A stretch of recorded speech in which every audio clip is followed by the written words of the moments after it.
give the Shilazecha Nishma-s Chaya Rivka Bas Yitzchak Halevi. So the beginning of the end of Parshas Balak, the beginning of Parshas Pinchas deals with Pinchas going ahead and killing Zimri, who was involved in the act of illicit relations. And in the beginning of the parsha, it says, as a reward, he got the Brisi Sholom. He was given the kahuna.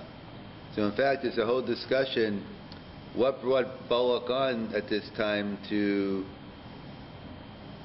why do you think right now is a good time to bring on the daughters of Moab? Because the passage says, and now is a good time, I think, to get the Jewish people to be susceptible to illicit relations. There's nothing new about illicit relations. It's the old age profession.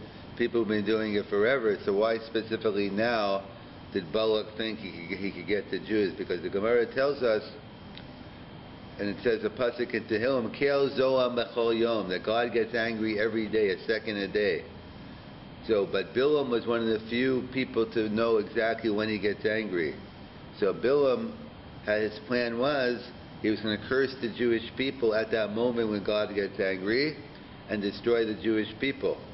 But God knew that, so he made sure that day he didn't get angry. Why did he get angry in general? Because if anger is a bad thing, why God, even a little anger is not good. So God gets angry because he has to balance the world. That he's 23 hours, 59 minutes, 59 seconds chesed, and he has 1 second of anger. So he has to keep the balance going. So therefore, so what happens when you have chesed unabated? There's no kas, there's no balance. So Chazal tell us, and the Torah tells us, chesed unabated leads to znus, leads to illicit relations. In fact, the famous Chazal, that in the different versions of the Chazal, that when God came to all the nations in the world and said, do you want to accept the Torah? So they said, well, what's in it? So different versions, but one version says when it came to Yishmael, it says lo sinaf, not to commit adultery. That's not for us. That we know that Yishmael was always known as an adulterous nation and involved in illicit relations. So therefore, they couldn't accept the Torah. So in fact, the point you say at the pasuk at the end of Acharei Mos, we read it on Yom Kippur of all days, when it talks about all the illicit relations, it talks about the prohibition of incest, the brother and sister. So the Torah tells us that chesed hu, it's a tremendous chesed to commit incest. What do you mean it's a tremendous chesed? What kind of chesed is it?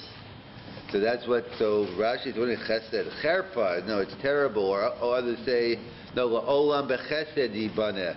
That the world was based on chesed, because with the story with Lod or Adam and Chava, the kid, that's how the world has to be sustained.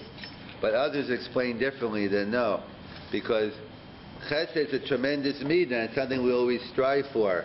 But it's left unrestrained. Chesed going to the other extreme leads to illicit relations. In other words, what's wrong? I love my brother, I love my sister. What's wrong with doing it with a family member? But obviously, but you take chesed to the extreme, you end up with illicit relations. And that's why even the Torah calls it chesed. When a person takes znus to the extreme, that's called the chesed. So we know Abraham was the midah of chesed. All the avos had different midos. So let's say Yitzchak had a midah of gvura. So what happened? So he had two kids, Yaakov, and he had Esav. So Esav took gvura to the opposite extreme, and what are you left with? The rotzeach.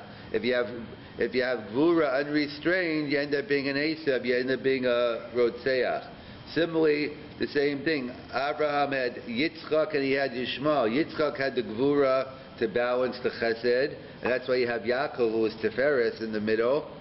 But with Avram's chesed was unrestrained. That was Yishmael, and that's why Yishmael ended up with all this nus and all that. That's what the Torah is telling me here. So Bilam realizes. Bilam said, you know what? Kel zoam bechol yom. God gets angry every moment of the day, every 1 second a day, because he has to keep the balance in the world. A world with his total chesed and no balance, it's going to lead to znus. So therefore, God always 1 second a day, he gets angry to keep the balance.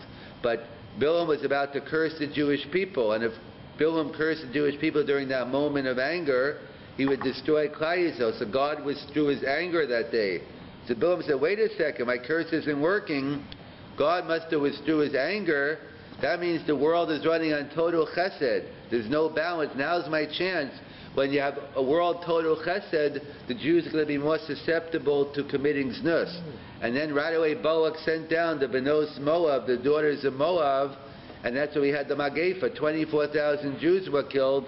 It wasn't until Pinchas came along and saved the day, so ironically to restore the balance. And he got the, you got the Nobel Peace Prize for killing Zimri. Some pacifists think that you never should go to war. There are times of times of peace and times of war, but he had to take the balance out, and because of what happened, he brought back the Brisi Shalom. So that's the Yesod.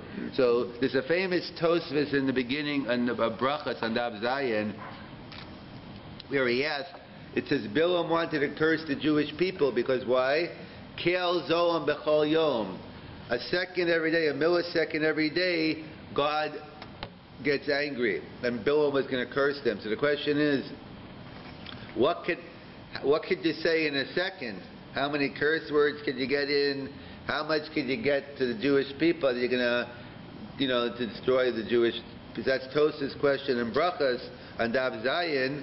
What could you say in a millisecond that Bilam could have had such a terrible? And we know that it turned it into a bracha matov alacha Yaakov. So Tosfos gives two answers, and we'll see it'll be very halacha l'maisa in a different context. The first answer, he says, one word, kalem, destroy them. In other words, Tosfos is saying as long as so Tosfos is assuming you have to get the curse word, you have to finish, you have to begin, and you have to start and finish the curse in that time. But it's enough to say kalem, and God will figure out what to do. In other words, we have it. We know Midah Tova is greater than the Midah Prunia, so we have it in the positive sense. We have a minhag. Speaking of Eliyahu and Pinchas, that's the minhag. We have the Eliyahu. That's why we read psukim from Pinchas, because Pinchas zu Eliyahu. That's the minhag. People stand up at a bris because Eliyahu Hanavi's in the room. So we know there's a concept that a person's, it's an eis ratzon to be mispalel for something at the moment of the bris. It's a discussion exactly what moment is it. Is it the moment when the baby's crying, the moment right before he's crying? So it's a discussion exactly when that moment is. So people say, what could you say in that 1 second? So people say the opposite is, God help!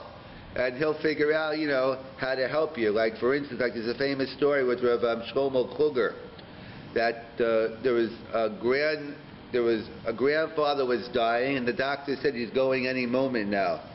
And the son was having a child. They just had a baby, and today was the bris milah, and they wanted to name the child after the grandfather, but clearly it was an Ashkenaz family, because if it was a Sephardi family, it wouldn't be an issue. You name after live people.